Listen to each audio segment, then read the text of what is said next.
아리아리랑 수리수리랑 아라리가 났네.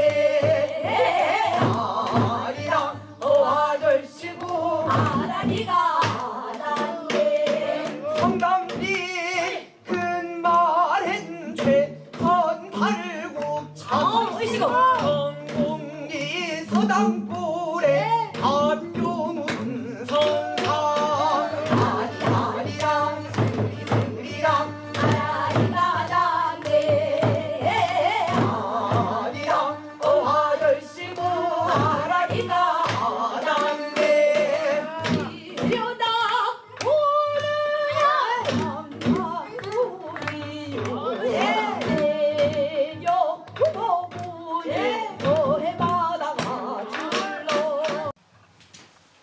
안녕하세요. 안녕하세요. 날이 갑자기 이렇게 추워졌죠? 네.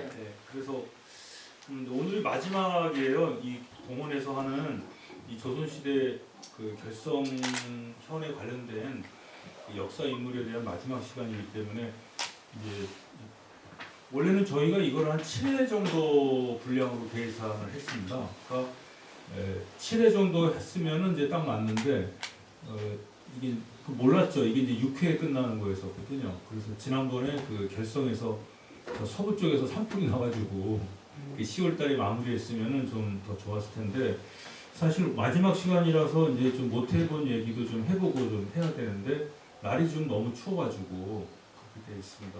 여기 지금 올라와 있는 게 지금 이제까지 그 결성 출신 여러 인물들이 있지만은 오늘은 이제 그 일반적인 그 평민이라 그럴까요? 좀 독특한 인물들, 뭐 충으로 유명한 인물이라든가 또 효 또는 열사 인물에 관한 것들을 쭉 나열하시고 그 다음에 또 이거 저는 생각도 못했는데 그 결성의 그 역사 인물을 또 이렇게 쭉 정리를 하셨어요.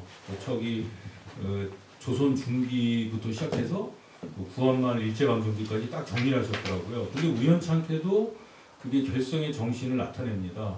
잘 아시겠지만은 그 조선시대라고 하는 게 주자학이 지배하던 시대예요.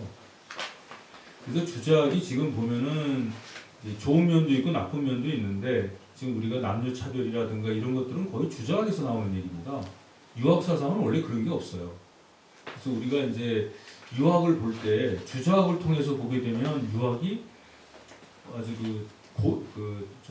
전 근대적인 사상으로 비춰지는데 주자학을 빼버리고 직접 보면, 즉 르네상스라고 하는 걸 통해서 직접 보게 되면은 유학이라는 사상이 굉장히 아주 오늘날에 맞는 사상으로 이제 재조명될 수가 있습니다. 근데 우연찮게도 지금 이 임선빈 박사님께서 쭉 정리해 놓은 게 그게 이제 주자학적 세계관을 쫙 정리가 됐어요.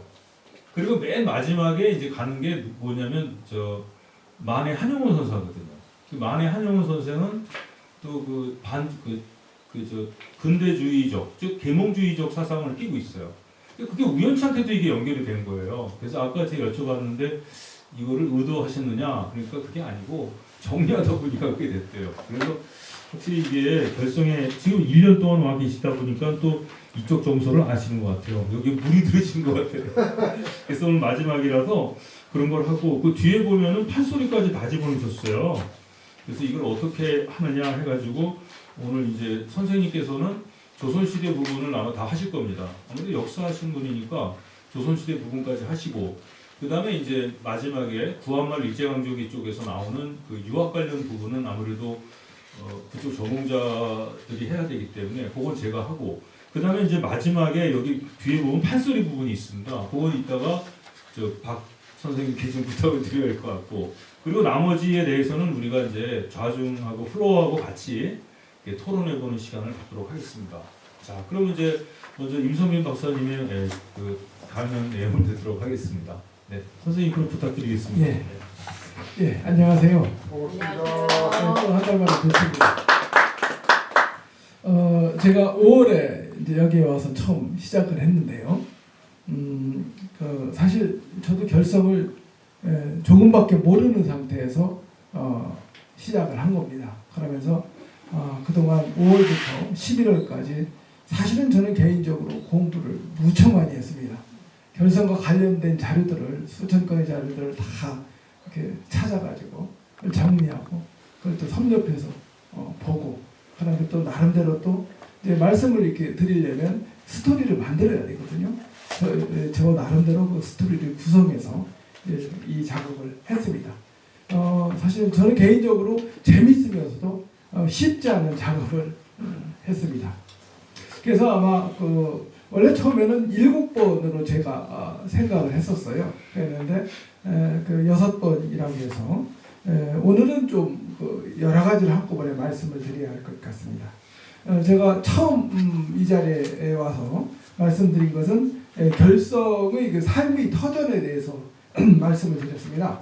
그래서 이 결성이라는 이 그 고을, 사실은 조선시대 작은 고을이죠. 그 작은 고을의 생활 공간이 어떠했는가 하는 것을 한번 살펴봤고요. 그리고 이제 우리가 앉아 있는 이곳, 이제 그 문화재 활용 사업이 조선시대의 결성 관아를 활용한 동원이죠. 그러니까 이 자리는 동원 및 관아를 활용한 활용 사업이기 때문에 이 바로 동원에서 500년 동안 그리고 고려시대에도 일부 또 활용이 됐으니까요. 그 이상 이곳에 와서 진물을 보았던 사람들에 대해서 말씀을 드렸습니다. 3번에 걸쳐서 조선 전기까지를 한 번 말씀드렸고 후기 인물 수령 결성 현감에 대해서 2차례에 걸쳐서 나누어서 말씀드렸습니다. 그런 과정에서 저도 나름대로 한 200여 명에 달하는 이적을 거쳐간 그 현감들의 명단을 한번 정리해 볼 수 있었습니다. 아마 이렇게 작은 조선시대의 작은 고을을 가지고 그 고을을 거쳐간 현감을 망라해서 다 조사해가지고 그것을 이렇게 얘기를 하는 그런 연구는 아마 다른 곳에서도 그다지 이루어지지 않은 것으로 알고 있습니다. 그리고 이제 그 다음에 바로 수령들은 잠깐 거쳐가는 사람들이죠. 그러나 이곳에 있는 향기라든가 아니면 이곳에 살던 주민들은 거쳐가는 게 아닙니다. 대를 이어서 대대로 사는 분들이기 때문에 바로 그러한 이 결성고을에서 살았던 조선시대 때 살았던 인물에 대해서 지난 달과 이번 달에 말씀을 드리는 겁니다. 그리고 사실은 이제 처음에 생각은 7번째가 있는 줄 알고 7번째는 그와 같은 6번에 걸쳐서 이루어진 내용을 가지고 우리가 다 함께 이제 그 논의를 해보는 시간을 가지려고 했었습니다만 이게 6번으로 끝난다 해서 오늘은 그 뒷부분에 시간이 된다면 참석하신 여러 선생님들과 함께 그 얘기까지도 해봤으면 합니다. 오늘은 그 지난 시간에서 이제 이 결성에 거쳐간 사람들 중에 결성에서 살면서 다른 사람들의 그러니까 타의 모범이 될 만한 그 당시 조선시대의 가치관에서 다른 사람들이 모범이 될 만한 행위를 해서 나라로부터 이렇게 그 표창을 받은 사람들 그들에 대해서 오늘 먼저 알아보려고 합니다. 그들 중에 이제 대표적으로 충신, 효자, 연료에 해당되는 그러한 인물들 몇 사람을 한번 조사를 해봤습니다. 요즘에는 흔히 그런 도의가 땅에 떨어졌느니 요즘에 효도를 해서 뭐 하느냐 뭐 이런 얘기도 하고 그러는데 요즘에 어떻습니까? 주위에 효자들이 많죠? 어때요? 자녀분들이 다 효도를 많이 하시잖아요. 대답이 없으신 것 같아요. 별로 효자 찾기가 어려운가? 네. 효녀. 효부는 어때요? 효부. 연료는 어떻습니까? 연료.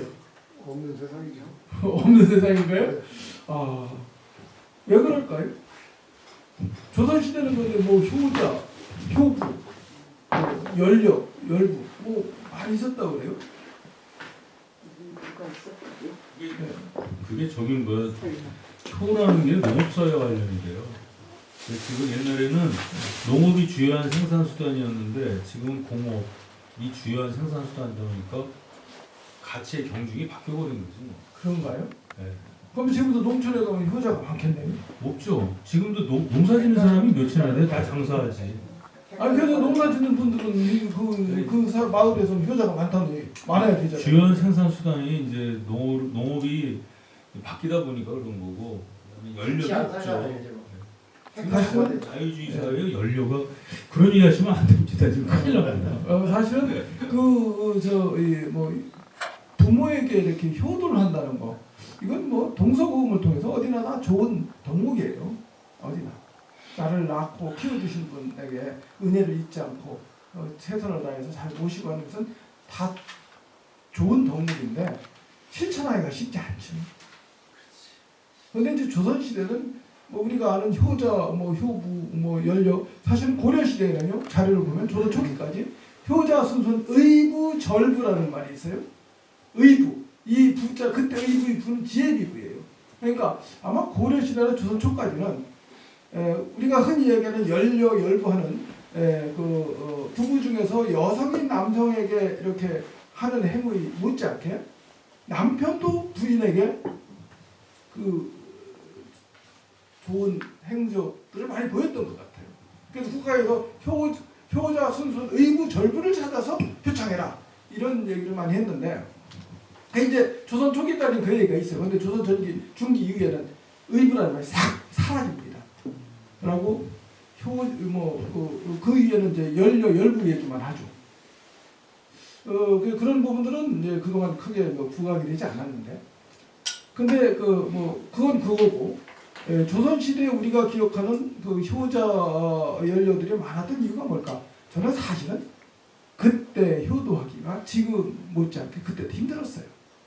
근데 효자로서 효도를 했다고 하는 그 행적으로 국가로 행적을 하면 국가에서 표창을 했습니다. 그리고 그 중에서도 수준 높은 표창을 받으면 평생 먹고 사는 문제가 해결됐어요. 그러니까 지금 오늘 그런 말씀 드리려고 하는 거예요. 그러니까 국가의 제도적 차원에서 그거를 장려하면서 여러 가지 표창을 했기 때문에 더욱 그러한 사회가 만들어진 거예요. 경국대전의 법전, 경국대전은 조선시대, 조선 초기에 만들어진 법전으로서 거의 500년 동안 조선 왕조를 이끌어간 법전이죠. 요즘에 우리나라는 헌법도 뭐 수시로 막 한국, 대한민국 현대 헌정사는 뭐 이렇게 여러 번 헌법이 막 바뀌는 순탄하지 않은 과정을 거쳤다고 하는데 조선시대는 500년 동안 조선 초기에 만들어진 이 법전이 거의 조선 말까지 그대로 지켜졌거든요. 요즘하고는 좀 다르죠. 그런데 그 경국대전에 경국대전은 이제 이전, 호전, 이호, 예병, 형공에서 6분야의 전으로 이루어져 있어요. 6전으로. 그 중에 이제 예전, 이제 요즘 같으면 그 교육이라든가 예의라든가 대외관계 뭐 이런 것들이 예전에 담겨 있거든요. 외교관계 이런 것들이.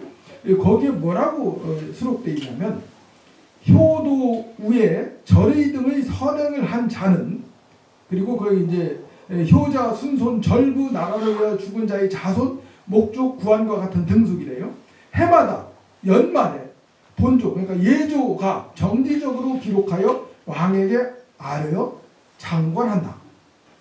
그 장관한 내용은 뭐냐면 나라에서 그 상으로 관직을 주거나 혹은 나라에서 상으로 여러 가지 그 상물, 이제 뭐 물건을 내려주거나 주며 더욱 특이한 자는 정문을 세워주고 복호를 해준다. 복호라는 게 뭐냐면 이게 세금 감면이에요.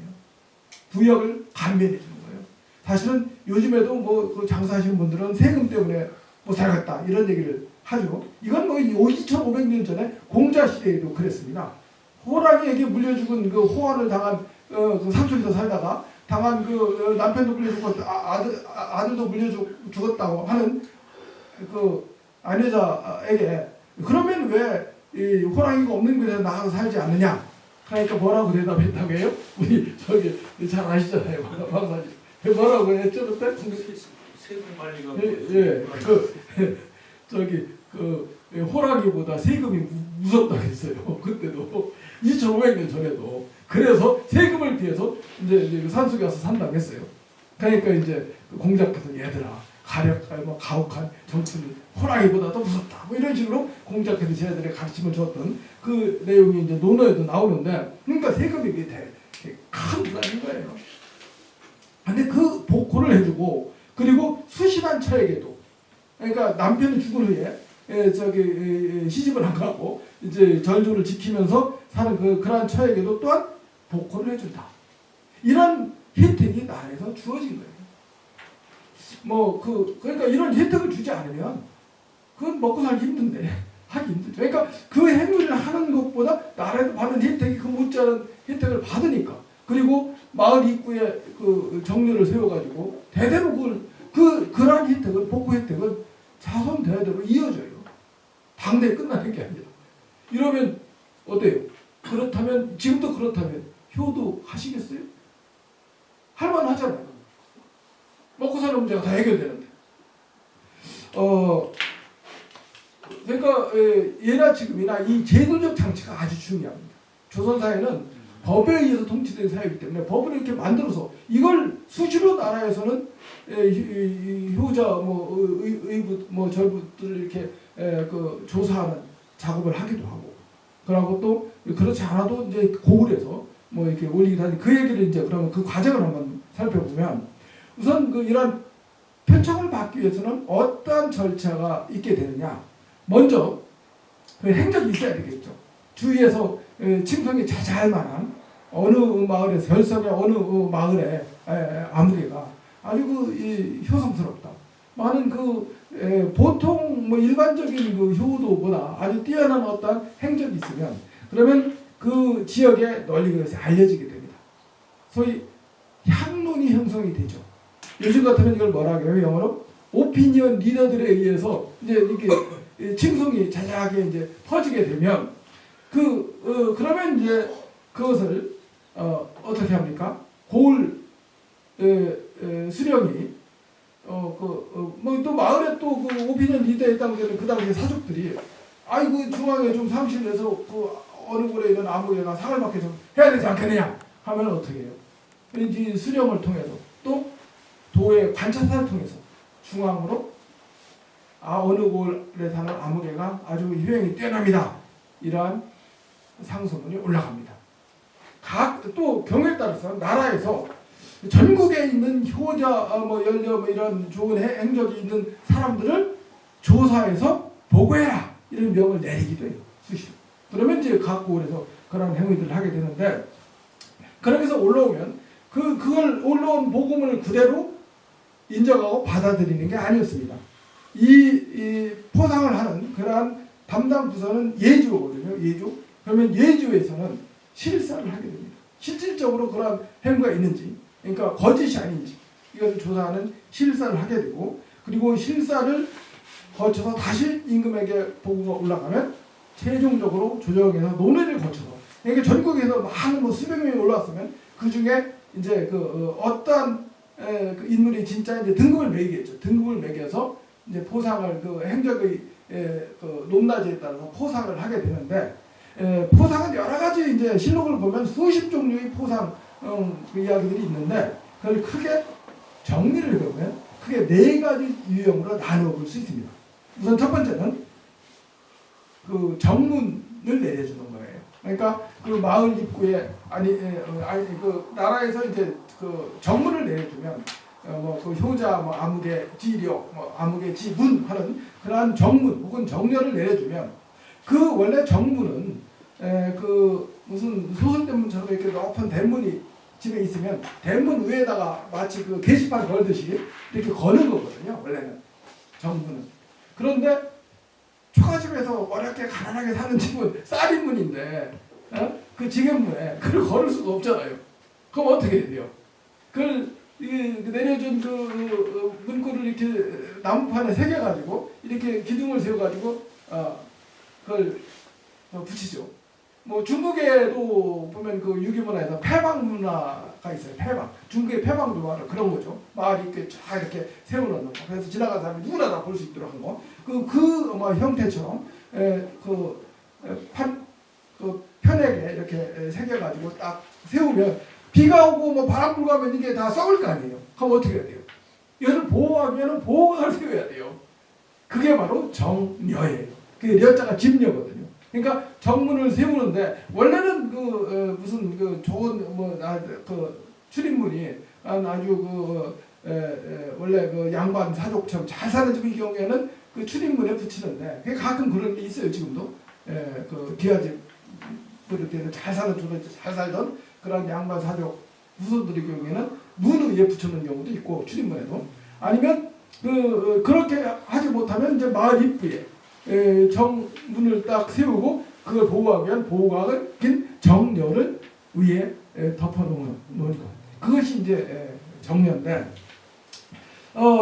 그러한 그 정문을 내려주는 게 가장 높은 단계의 표창입니다. 그 다음에 두 번째는 세금을 감면해 주는 거예요. 그런데 정문을 내려주는 경우에는 세금을 감면해 주는 것은 자동으로 따라와요. 그러니까 세금을 감면해 준다는 거. 이건 아주 대단히 중요한 거죠. 조선시대 때는 특히 세금이 아주 종류가 여러 가지 많았고 그 나라의 그 무슨 10분의 1 그 생산량의 10분의 1을 바치는 세금만이 아니라 수시로 불려다니면서 부역에 그 종사하는 그러한 호역들이 많았는데 이것을 면제해 줍니다. 그 집은. 그럼 얼마나 살기 좋겠네요. 거기에다가 좀 벼슬을 할 만한 사람에게는 관직을 줍니다. 상으로서 관직을 줘요. 근데 이 관직의 경우에는 뭐 좀 공부 좀 했거나 양반 사주에게나 관직을 줄 수 있는 거죠. 일반 공부를 하지 못한 사람은 관직을 맡겨도 뭐 이게 할 수가 없잖아요. 그런데 그런 사람에게는 또 상물, 나라에서 물건 여러 가지 포상 물건 외주관대 포상금에 해당되는 거죠. 그와 같은 것을 내려줍니다. 특히 그 중에서도 그 정문을 하사받았다 하는 것은 그건 이제 자손 대대로 그 집은 새로 수령이 바뀌고 새로 수령이 내려와도 그 집의 호역을 면제해주고 그리고 지나간 사람들이 어느 마을에 아무개 집은 효자 집안이다 이렇게 하면서 지나다니면서 칭송을 하니까 이것만큼 아주 의미 있고 뜻깊은 건 없는 거죠. 만약에 요즘에도 뭐 좀 효도를 했다고 해서 좀 하면 해서 이와 같은 국가로부터의 포상을 받는다면 아마 효도할 사람들이 많이 있을 것 같아요. 예. 그 다음에 우리 손세재 박사님이 뭐 아주 공감을 하시는 표정입니다. 근데 저는 이제 이 효가 이게 주자학적 세계가 나온 거라서 진짜 안 맞거든요. 여기 이제 선생님도 많이 쓰셨는데 지금 요양보호사가 효자효녀야. 예. 자식들이 안 오잖아요. 여기 보니까 이제 연려 많은데 남편이 죽으니까 다 목매 죽었대. 이게 참 그죠? 이게 주자학에서 말하는 명분론이에요. 그걸 합리화시키게 만든 거야. 그러니까 옛날에 어쩔 수 없었어요. 지금 보면 좀 무서운 얘기죠. 요즘에도 말이죠. 이제 부모님이 이제 연로하신데 자식들은 열심히 돈 벌어가면서 먹고 살아야 되잖아요. 효도하기 어려워요. 부모님을 잘 이렇게 모신다고 해서 한 달에 뭐 월급 한 500만 원씩 주면 어떻게 써요? 요양보호사가 남이 와서 이러도 하지만 그 이상의 어떤 국가로부터 효자에게 준다면 그래 하겠죠. 지금 사실 요양보호사가 와서 이제 연로하신 부모님들 이렇게 돌봐드리고 하는 걸 많이 하는데 자식이 직접 이렇게 돌본다고 하면 대신 또 그걸 근데 안 와요. 우리 저도 그렇지만 주위에 아들이 있는데 생물학적으로만 아들이에요. 이게 참. 예, 그래. 어쨌든 여러 가지 생각해 하는 거죠. 예. 자, 요즘에는 뭐 다양한 사회에 할 일이 너무 많아서 그래요. 바빠서 그래요. 세상에.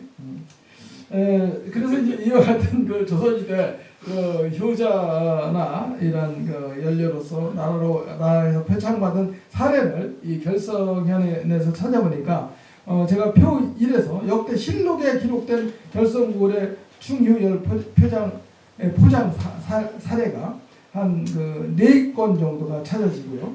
그 다음에 조선 후기 여지도서에 수록된 결성현의 충효열 인물도 6명이 이제 확인이 됩니다.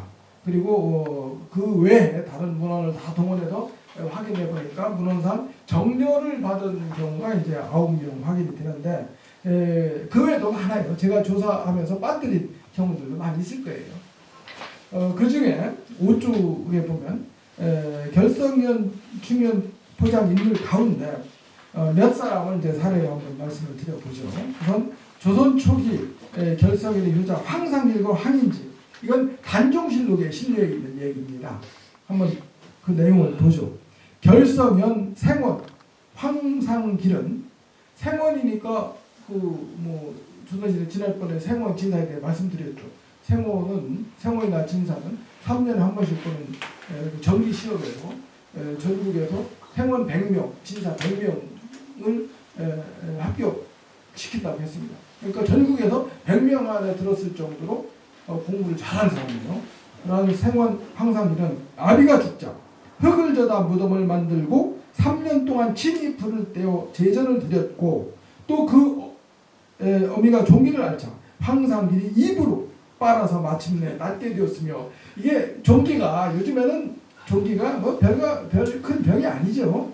우리가 종기 났다 해서 뭐 죽겠습니까? 그러나 현근대 시는 종기가 나면 죽어요. 임금도 종기 때문에 죽은 임금들이 여러 있어요. 이게 사실은 그 이고약이 나오면서 우리가 종기에서 해방됐습니다. 우리가 이게 그 예전에 그 텔레비전에서 왜 마의라는 드라마 있었잖아요. 그 마의라고 아시죠? 마의라는 드라마 있잖아요. 그러니까 의사가 인의가 있고 마의가 있는데 동물 수의사가 마의고 인의가 일반 의사인데 그 마의라는 사람으로 나오는 게 있잖아요. 거기가 그 친구가 바로 이 외과 수술의 달인이라는 거예요. 조선시대는 신체 발부 수지부 뭐 불감에서 효지 시약을 해서 외과를 못했어요. 그래서 종기 나면 죽는 거지. 이거 입으로 빨았다는데 이거 근데 종기를 입으로 빨아서 뿌리를 뽑아야 되는데 할 수 있나? 대단한 사람이죠. 어쨌든 서로 그냥 오래간만에 우리 손 박사님이 제 말에 이제 공감을 해주셨습니다. TV 드라마 마이가 그 외과 술이에요. 조선시대 때 이제 의사는 그 약의와 침의가 있었어요. 그래서 침을 놓는 의사는 되게 침만 놓는 게 아니라 째고 뭐 종기 고름을 짜내고 뭐 이러한 일들을 되게 침의가 하죠. 근데 그 요즘 같으면 이제 외과 의사에 해당되는데 사실 임진왜란 때 그 임진왜란을 이렇게 겪고 그러면서 전쟁을 겪으면서 외과 기술이 굉장히 발달을 해요. 그래서 조선시대 그 임진왜란 이후에 아주 훌륭한 요즘의 외과 의사죠. 침의로 이제 이렇게 등장한 분이 허임이라고 하는 분이 있습니다. 혹시 들어보셨어요? 네, 공주의 허임. 예, 제가 허임에 대한 논문을 처음 써서 학교에 이렇게 발표를 했죠. 그래가지고 이제 그 이후로 그 드라마 작가가 아마 제 논문을 봤을 거예요. 제가 연락은 없었던데 그 아이디어를 가지고 제가 그 논문의 마지막에 드라마틱한 인생을 살다간 인물이다라고 마지막 규절을 썼거든요. 그런데 그 허임을 주인공으로 해서 드라마가 제작이 됐죠. 그 마이라는 드라마를 아니라 저는 허임 얘기인데.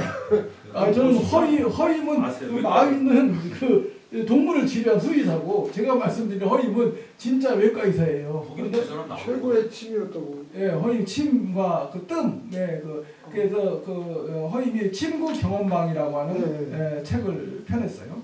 그 드라마가 바로 명불허전입니다. 혹시 보셨어요? 임진왜란 선조 때 선조에게 침을 놓다가 갑자기 그냥 막 도망쳐가지고 청계천에 빠져서 현대로 400년 현대로 와가지고 오늘날 현대의 그 외과 의사하고 그 로맨스가 이루어지는 그러한 드라마던데 저는 그걸 보고서 드라마 작가의 그 문학적 상상력이 감탄을 했습니다. 저는 제가 쓴 그 논문을 가지고 그런 생각을 할 거라는 건 상상을 못했거든요. 그러니까 논문 제목이 뭡니까? 명불허전. 조선 아니야. 침구의 허위이니까요. 갑자기 그러면 제가 논문을 하도 많이 써가지고 제 논문 제목을 기억을 맞아, 그럴 수 있어요. 아니, 실제로 너무 많이 쓰면요 제목 기억 못해요. 누구 논문만 알지. 조선종기 침구의 허임에 대한 뭐 이렇게 돼 있어요. 없던 얘기 했는데요. 종기 얘기를 하다가 그러니까 어쨌든 종기를 빨았다는 거예요. 입으로 걔 낳게 했고 그 어미가 죽자 아비와 합장을 하고 3년 동안 여묘살이를 했으면 사실은 조선 초기에 심의살이 3년 안 했어요.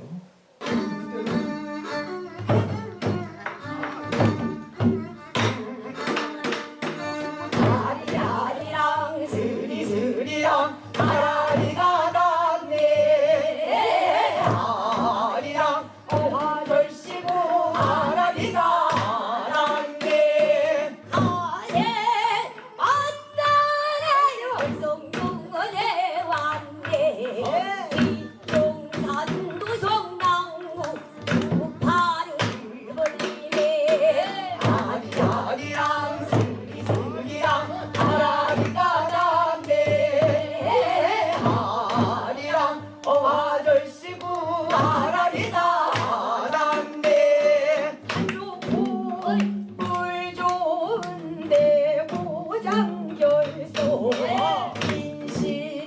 초라서 인물도 만나네 아이고. 아리아리랑 스리스리랑 아라리가 났네 아리랑 아저씨고 아라리가